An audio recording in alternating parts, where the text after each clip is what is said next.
Yan mga kabingwit, nagpagpadawi tayo ng Blue Marlin. Kaya, yan eh. Blue Marlin, padawi natin.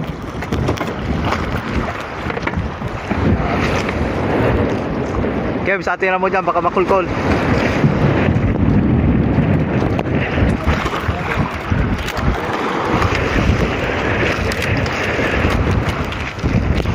Yan, malapit na mga kabingwit.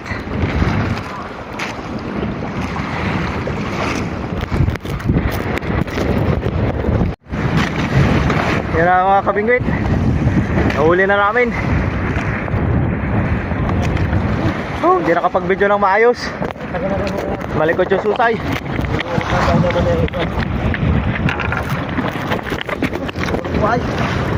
Kebs, ano yung ating ano pa? Hindi ka?